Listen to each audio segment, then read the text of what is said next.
Bonjour et bienvenue. Alors aujourd'hui ce sera un tirage sentimental qui m'est inspiré par la chanson que j'ai dans la tête. Alors bien évidemment les personnes qui me connaissent sur cette chaîne savent que j'ai énormément de messages qui tombent via des chansons, autant en guidance privée qu'en guidance générale.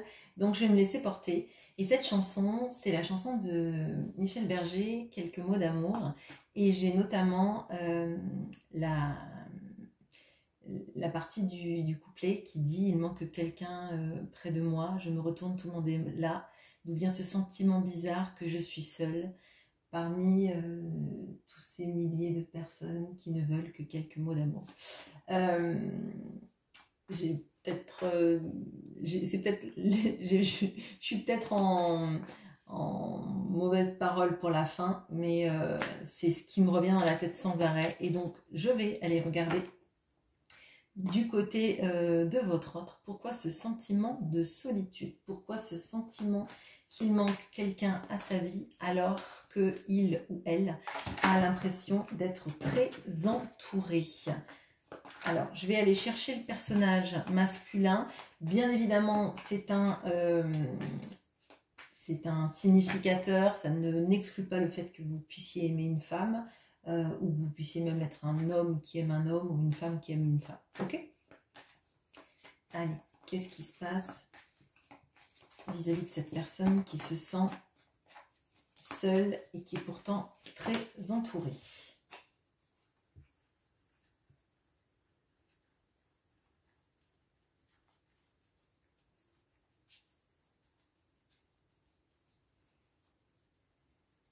Il est caché.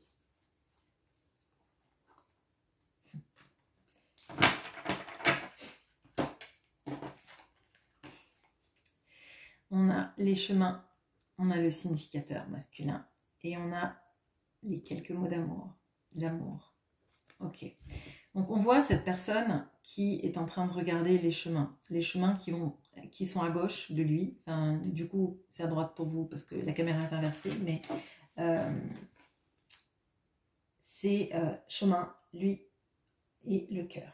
Donc là, on a quelqu'un qui est à fond sur son passé, qui est à fond en train de regarder ce qu'il a pu se passer dans sa vie, les choix qu'il, elle, a fait, qui sont visiblement ceux qui l'éloignent de son cœur.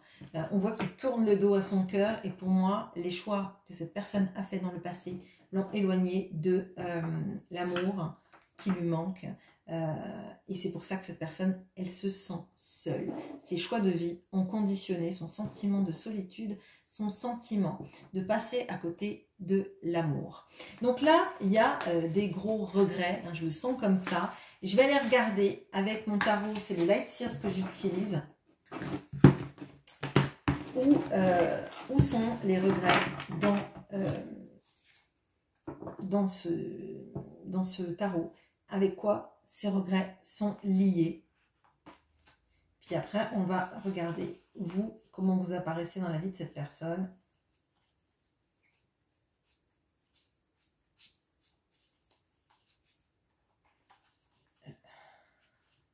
Alors, c'est plus long parce que forcément, il y a 78 cartes.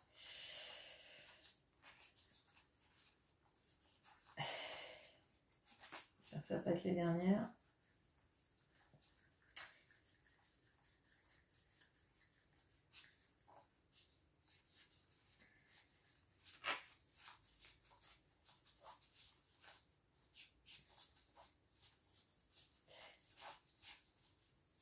Eh ben, et je l'ai loupé. Ah non. Ah là là là. Il y avait le pendu qui est que j'ai pris pour le 5 de coupe tout à l'heure. Et parce qu'il me semble qu'il y a des tonalités de bleu dans le 5 de coupe. Et ça m'amène vraiment à penser que cette personne, elle est dans un 5 de coupe. Ok. Alors, ça m'amène vraiment à penser que cette personne, elle est en tout cas dans une situation dans laquelle, plutôt inextricable, enfin en tout cas elle a l'impression que c'est inextricable, et elle est plus ou moins prisonnière de cette situation dans laquelle elle s'est mise, parce qu'on a vu qu'on a les chemins.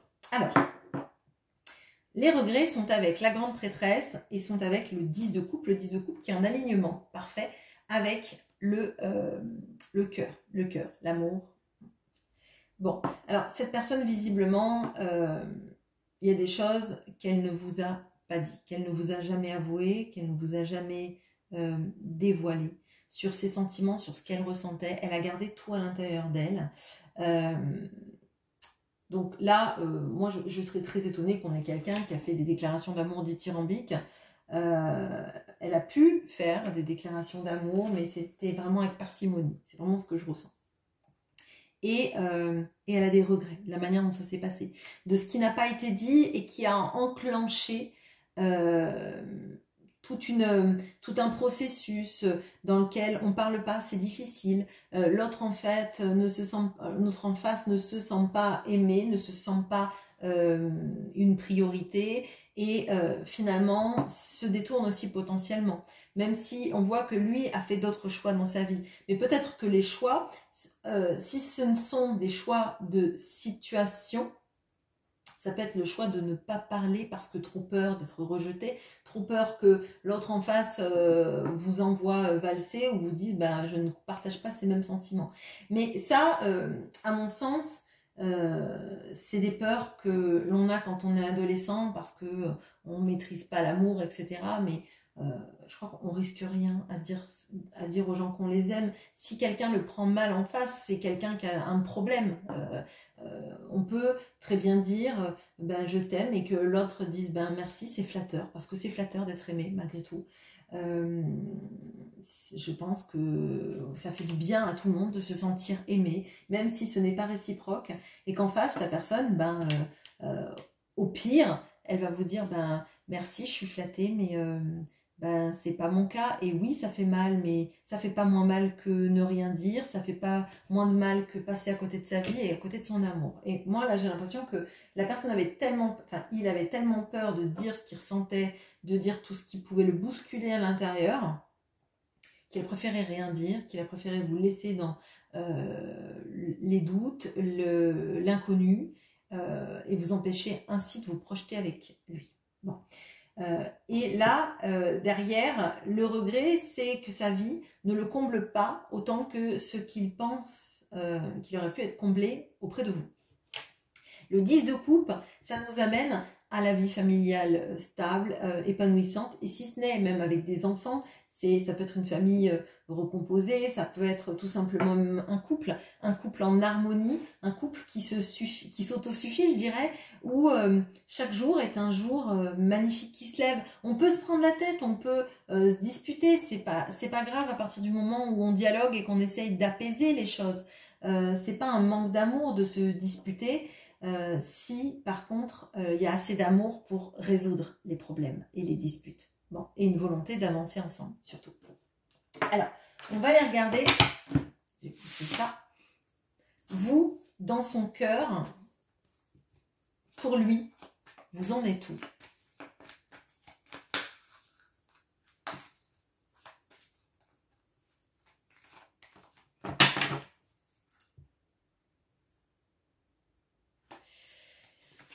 Alors,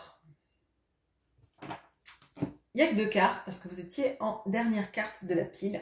Vous êtes en train de regarder un foyer, une maison, un endroit dans lequel vous vivez.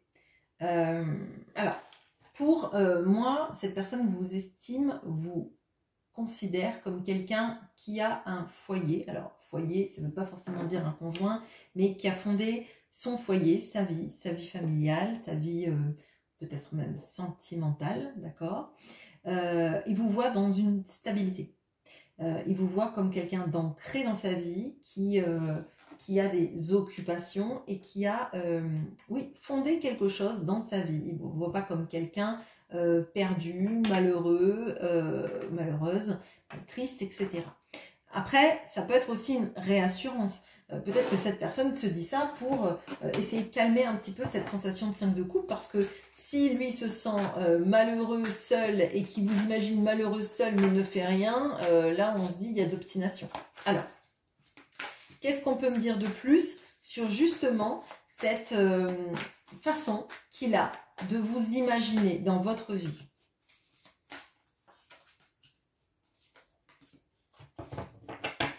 Ok, alors on a le 9 de bâton, la tempérance et le 4 de bâton.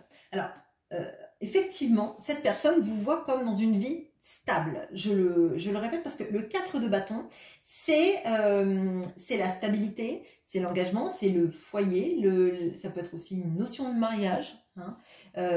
Votre autre voit que vous, dans votre vie, vous avez eu une vie stable, une vie que vous avez créée.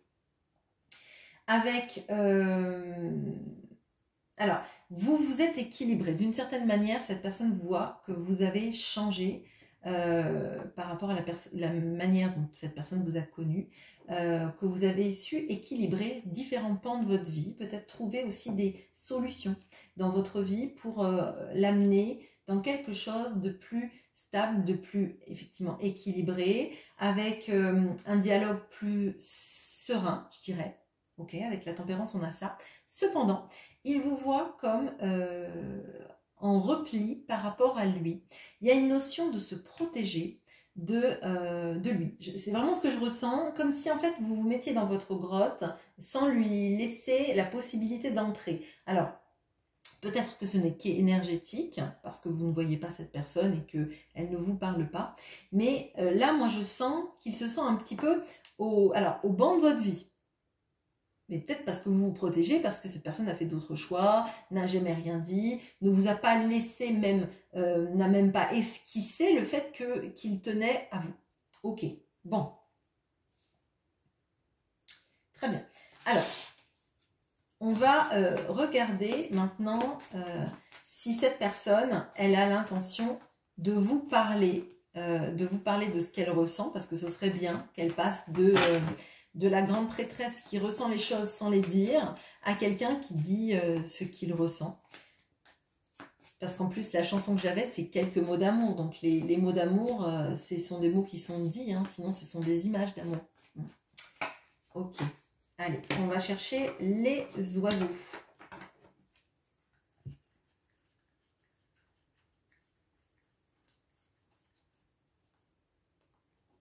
Alors, les premiers oiseaux qui sont tombés, parce qu'il y a deux sortes d'oiseaux dans ce Lenormand-là, on a les oiseaux de jour, qui signifient des conversations, quelque chose de fluide, et on a les oiseaux de nuit qui vont nous parler de conversations plus secrètes, voire cachées, mais aussi intenses. Alors, on a le renard, on a les chouettes, et on a les poissons. Alors, si, par exemple, votre personne a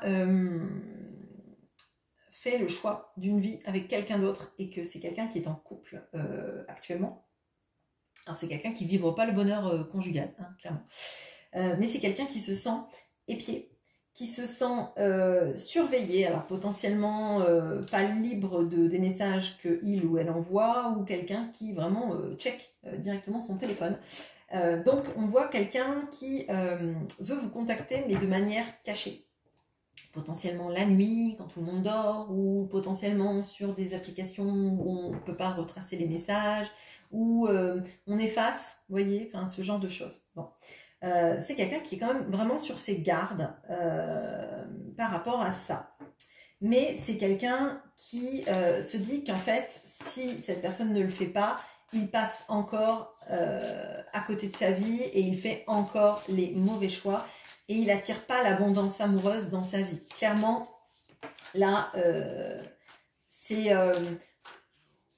vraiment cette prise de conscience qu'on est passé à côté de l'amour de sa vie et de toute sa vie et qu'on a fait vraiment des mauvais choix et qu'on s'entête si on continue comme ça. Bon, alors qu'est-ce qu'on peut me dire justement sur cette conversation ?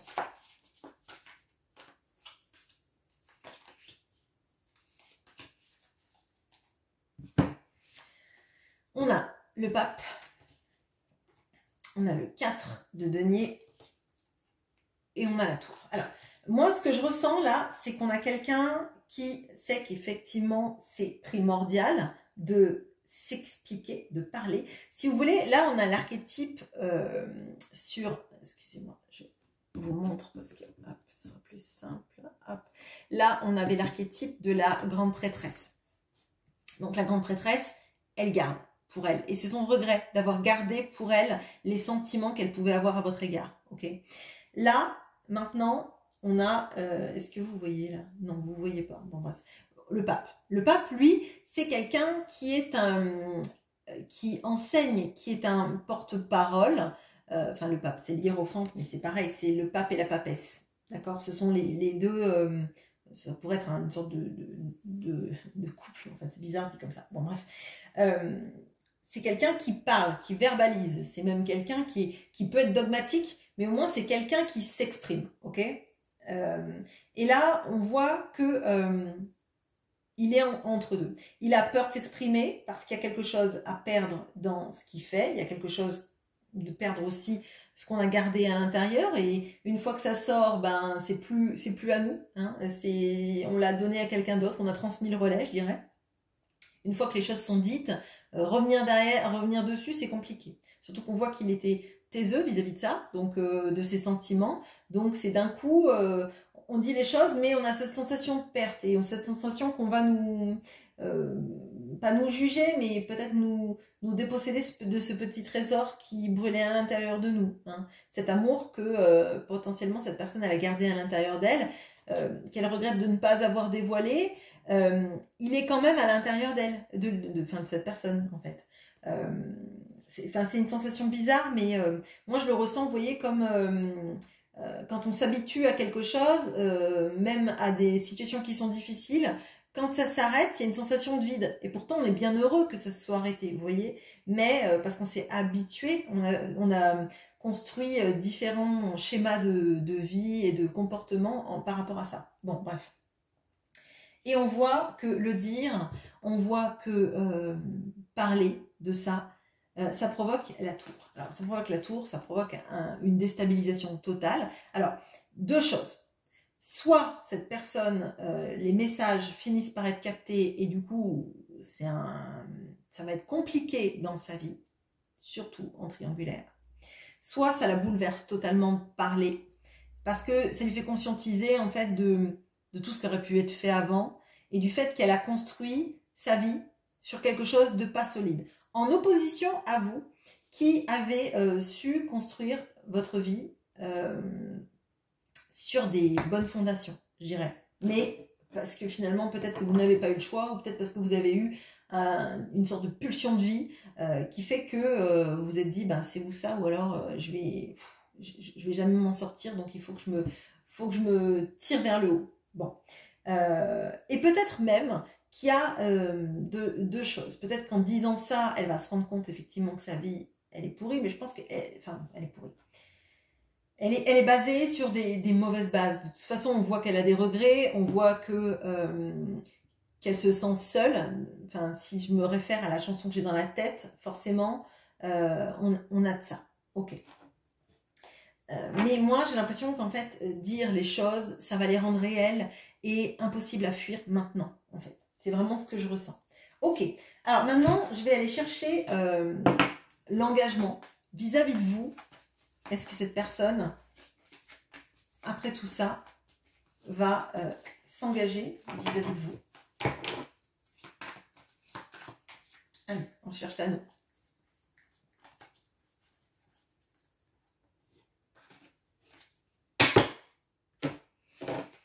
On a les dés qui vont nous symboliser le destin, qui potentiellement peut nous symboliser cette roue de la fortune, pardon, la roue de la fortune, la tour, qui intervient dans sa vie et qui le force à arrêter de vivre dans une maison dans laquelle en fait la foudre est tombée, il n'y a plus de toit, il n'y a plus de mur, tout est cassé, on n'a plus l'eau courante, enfin bref, on ne vit pas dans quelque chose d'insalubre. Et on ne vit pas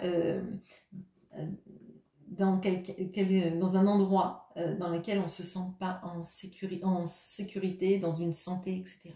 Ok. on a l'anneau et on a l'encre. L'encre qui veut dire que cette personne, après ce coup du destin, après cette conscientisation qui fait que maintenant ben, on ne peut plus faire l'autruche, on ne peut plus jouer la montre, on ne peut plus faire semblant que tout ça n'existe pas. Ça a été dit et un peu à la manière de la pensée magique, et ben, ce qu'on dit devient réalité quelque part. On ne peut plus le fuir en fait. On peut plus mettre un mouchoir dessus et se dire que ça n'existe pas. Voilà. Donc là, il y a une vraie volonté de construire et de s'ancrer. Donc s'engager et de s'ancrer dans la relation en faisant quelque chose d'officiel à mon sens. Alors, qu'est-ce qu'on peut me dire sur ça?